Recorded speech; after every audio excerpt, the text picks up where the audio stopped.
Greetings, everyone, and welcome to this edition of the Arlington Weekly News. I'm Craig Nolan. Thanks for joining us. Buenas noches. I'm Daniel Pineda. Your Spanish is bad. My name's Adele Quo. And here we go with another show. Buenas noches, Señor Pineda. Yes, ¿Cómo Mr. está? Nolan. ¿Cómo está? Okay, this is our first show in October, Burr month number two. So we hope you're enjoying this beautiful weather. Finally got some rain. We needed a little rain, so that's good. Well, our usual rundown, we have news, the news. Adele is here with It's Easy Being Green. Our CBB segment, Rich and his reviews. Rich is back for week number 3, number 4. Rich over there in our peanut gallery. And Judy as well. Judy. Hi, guys. Hey, guys. News for seniors, and then Miriam and Nort doing switching channels. That's our show. But before we go, hey, social media reminder from my partner. Absolutely, Mr. Nolan. You can watch the Arlington Weekly News on our YouTube channel. That's youtube.com/Arlington Weekly News and the number 1. And also facebook.com/Arlington Weekly News. Craig. All right. Gracias, Señor Pineda. Here we go. The first of our news items. Well, Arlington Weekly News has previously reported the uproar over a county proposal to relocate Fire Station number 8 on Lee Highway.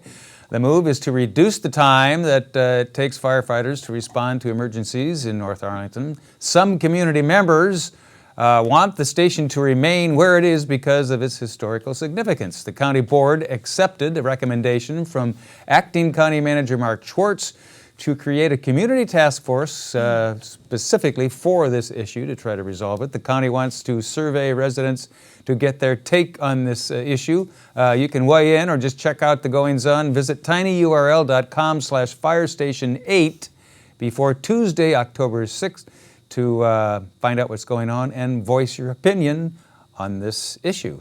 Daniel. And Craig, if a firefighter shows up at your door this week, don't be alarmed. County firefighters want to make sure family homes and townhomes in Arlington have working smoke detectors. They're going door to door providing free smoke alarm inspections, fresh batteries, and if necessary, new devices. The move started in the wake of a 3 large home fire in recent months that killed 5 people.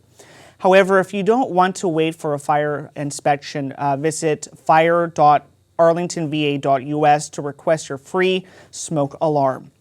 To get real-time updates of emergency alerts, fire or otherwise, just visit arlingtonva.us/alerts. Craig.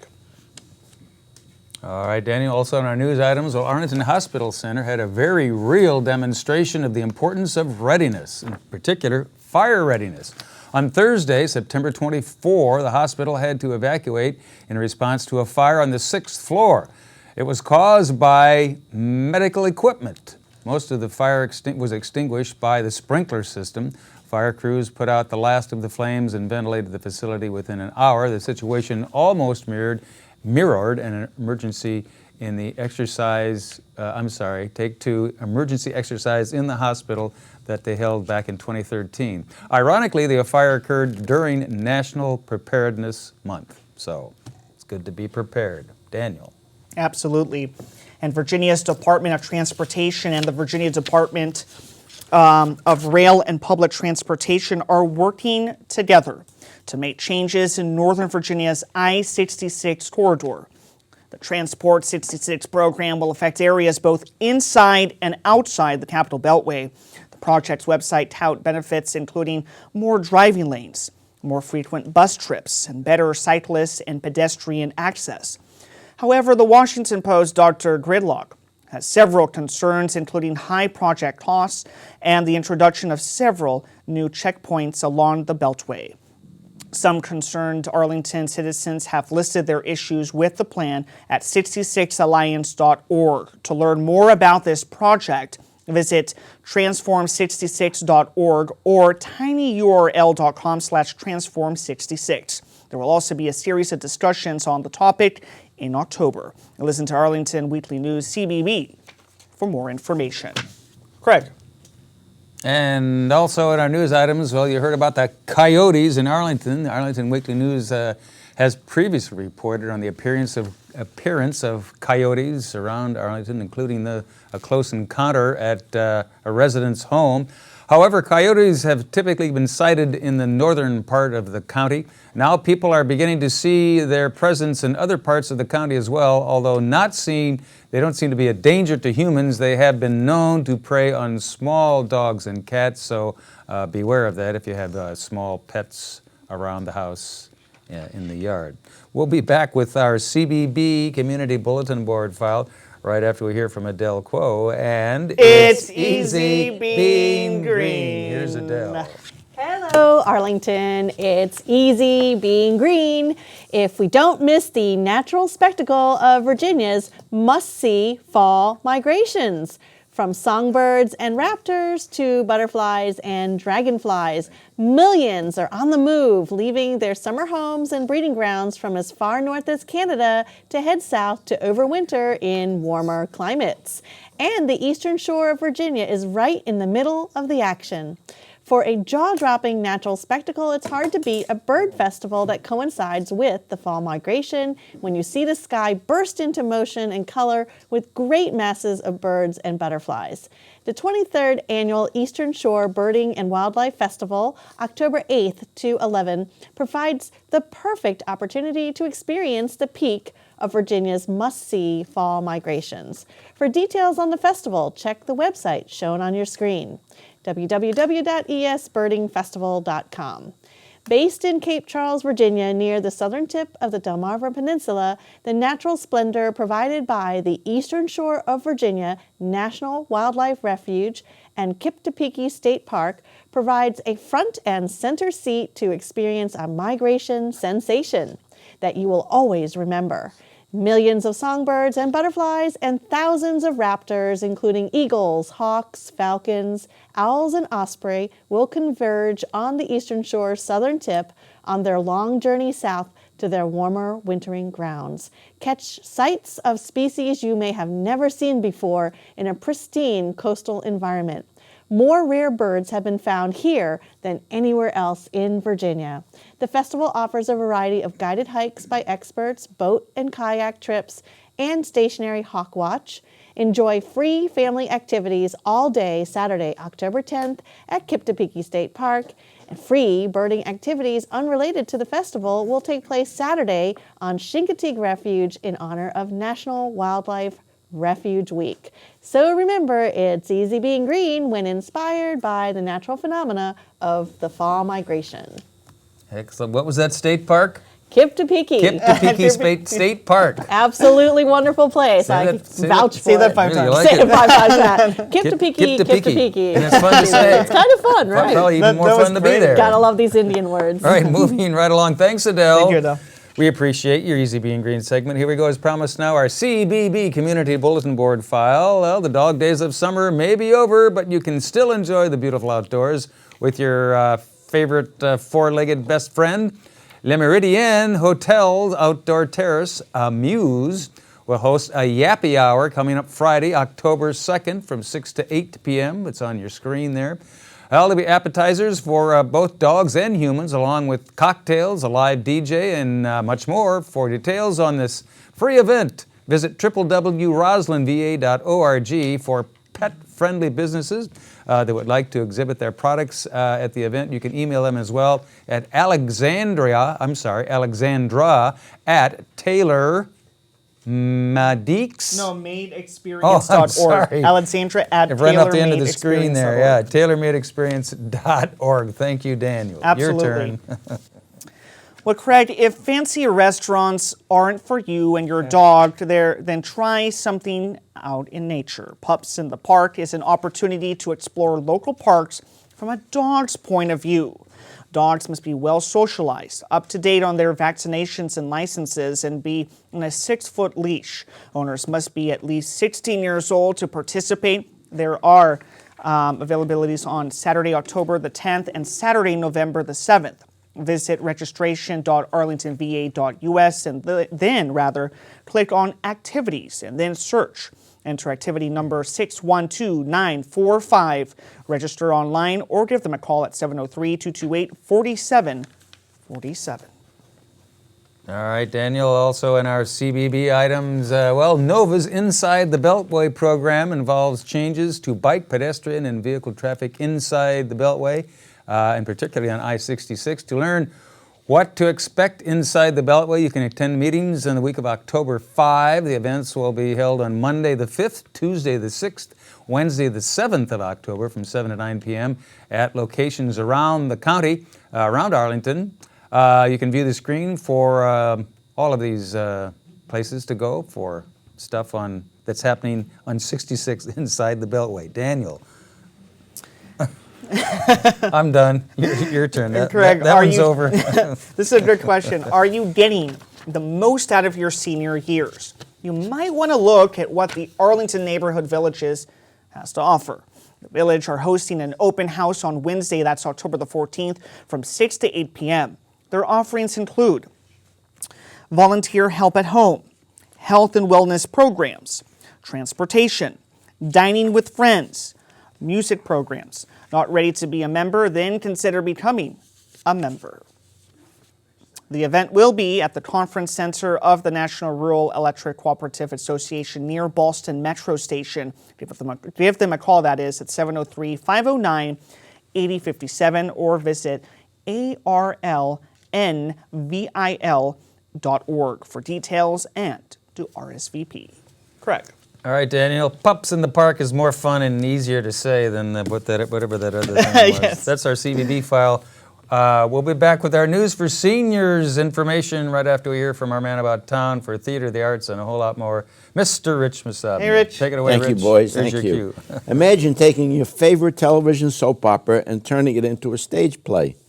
This is called Telenova, or what's called, Telenova. It's playing now. The name of this show is playing at the Arena Stage in D.C., written by award winner Karen Zacharias. And she's written this Telenova called Destiny of Desire. Now think of Grey's Anatomy and Destiny and Dynasty and all that with music.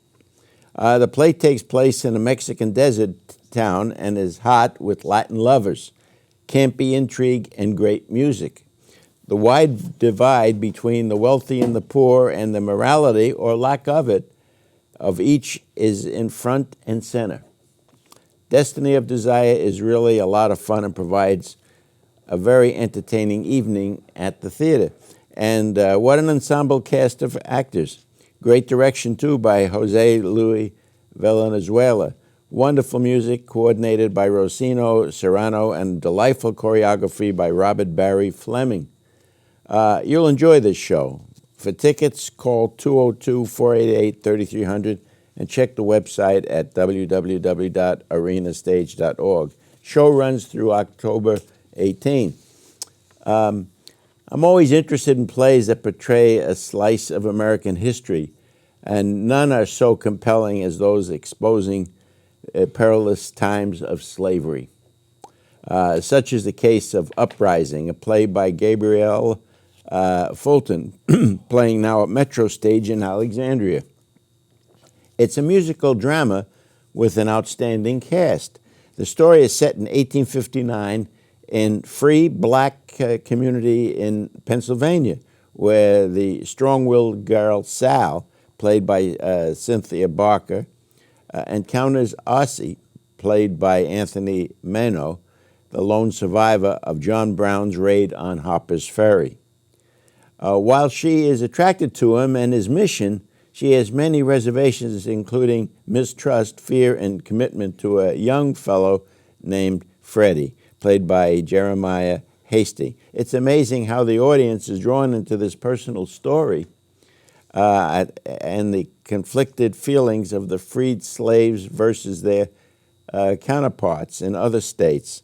Uprising runs through October 25 at Metro Stage. For information and tickets, call 703-548-5044 or check the website at www.metrostage.org.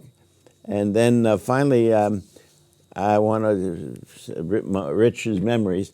I came to Arlington with my parents in 1954, so as you can imagine, I've witnessed a lot of changes, some good, some questionable. I remember and miss the small town feeling I had when strolling through Clarendon and stopping in at G.C. Murphy's, which had everything, a snack bar with stools. It was great. What fun it was to order a cherry Coke and a hot dog. Then up the street on Fairfax Drive was Ken's department store. And then in that Virginia Square shopping center, there was the Lamplighter restaurant. I spent a lot of time at the Lamplighter because I lived close by. It was owned by a very debonair guy named Louis Alexis and his wife, Renee. Also in that area on Wilson Boulevard, across from Mario's Pizza, one of the few establishments still around was a Northern Virginia Sun newspaper. I got a job there at the newspaper as a restaurant and nightclub reviewer back 100 years ago. And that's where I met my wife, Judy, and the rest is history. So anyway, folks, that's what I got to say right now. You can also check me. I got a blog spot and all that. Where is it? I have richmasabnireviews.blogspot.com, and I got a website, richmasabni.com. Thanks a lot, folks. I remember the Lamplighter. Do you? Yeah, I spent some time at the Lamplighter. Yeah, who hasn't? It was a good place. Right. All right, thanks very much, Rich. Thank you, Rich. Appreciate it. Thank you. Here we go. As promised now, our News for Seniors segment. News for Seniors glasses in place, and here we go. Arlington Mills Senior Center Director Jennifer Weber will conduct an introductory class on smartphone photography. She'll share tips and tricks on how to use apps and apply filters, crop and edit photos, and much more. Attendees must bring their own smartphone to use for the class. This is a free class. It'll be held Wednesday, October 7 at 6:30 in the evening at Arlington Mills Senior Center. To register and for more information, give them a call. Here's their number, should be on your screen there, 703-228-7369. Daniel. And Craig, Senior Adult Specialist Nancy Connors will demonstrate gadgets and gizmos that make daily tasks, well, easier. That's on Friday, October the 9th at 11 a.m. at Langston Brown Senior Center. Daily challenges like opening jars can be made easy again with assistive technologies. Sophisticated smartphone apps that can help seniors remain in their homes longer, which will also be discussed. To register for this free program, give Langston Brown Senior Center a call at 703-228-6300. Craig. All right. Also in our News for Seniors file, art historian Joan Hart will present a program on the art and life of artist Gustav Klimt. Klimt is famous for his golden portraits of rich society ladies in the last years of the Austro-Hungarian Empire. There's a small registration fee of $6 to attend this. That's coming up Monday, October 12 at 1 in the afternoon at Aurora Hills Senior Center. For more information and to register, call Aurora Hills. Here's the number, should be on your screen, 703-228-5722. Daniel. And Craig, the Lee Senior Center is sponsoring a fall dance on Friday, October the 9th from 1 p.m. to 3 p.m. Lee's in the Band, the rocking chairs, will be playing danceable music from the 60s and the 70s on their spacious dance floor. They suggest attendees wear fall colors or the colors of their alma mater. To register for this free program, give them a call at Lee, that's Lee Senior Center, at 703-228-0555. And as always, Craig, we want to thank our own Judy Masabni. Thank you so much, Judy, for all your hard work. Appreciate it. All right, we'll be back with a quick bye-bye if we have time, right after we hear from Miriam and Nort on Switching Channels. Here's Miriam and Nort. Hi, and welcome to another edition of Switching Channels. I'm Miriam Gennari, and my co-host, Nort Beckerman, author of A User's Guide to a Healthy Brain. Joining us today is education power couple Denise Perrino, who taught theater for 34 years in Fairfax Public Schools, and her husband, Dr. Ralph Perrino, professor of psychology for 32 years at Nova and author of Issues, Strategies, and Concerns in Education Today. well, today our topic is education. We're so excited. All the kids are going back to school. We should all be at ease. but parents, teachers, and students are raising their hands with a lot of different concerns. Nort, bring us up to speed on what's happening with education. What should we be talking about? That's a big question, Miriam. It would take us years to even discuss it. But what my interest is that we have a lot of kids coming off of summer vacation, had a lot of fun. They're going back to school. I would like to see kids going back to school excited about learning new things, excited about what they're going to be involved with during the semester. It requires that requires a lot of work at home. Well, Ralph, we talked a little before about the summer slide. Now it's too late. You can't have tutoring over the summer because school's in session. Correct. So how do parents deal with this in advance of that interim report where they go, whoa? Well, it begins with the fact that the love of learning has to begin at home with the family. And we operate a tutoring service in Falls Church, and we encourage people to take a proactive approach to learning during the summer. If your child is having difficulty in the spring with a subject and you allow the entire summer to go by and do nothing, then you've got a serious problem in September and October. So developing a love of learning early in the process, keeping that love of learning going even when school is not in session, and maintaining continuity is the critical key. Well, there's a lot of different ways to learn. And Denise, you taught in Fairfax County Schools theater for 34 years. You're also the co-author of Theater in the Core, or through Drama to the Core. Drama to the Core. Yes, I help with that curriculum. So tell me, how do you get kids excited, especially when, it can be arduous for them? Well, quite often what you want to do is try to go with their strengths and what they're interested in. You could take any kind of core classroom techniques and you try to put a little bit of drama in it, where you do movement, you take different theater games. I mean, that's what the Drama to the Core was about, was working with the core teachers and helping them with a little bit more tactile ways of exploring their subjects. And I think that quite often kids feel like they have to do things like one particular way, but there's so many different ways of learning that it's really a lot of fun. Because educational researchers know that that children learn in different ways, and offering different options for children to learn. The value that says I need to learn this is part of a reward system. Your theater programs offer that reward system. They offer that reward system in terms of their own performance, in terms of their peers' performance, in terms of the audience, in terms of the parents applauding their performance. I agree with all of that, but the stress right now is on performance in math and science and making sure that children perform well on tests. So how do you get around that?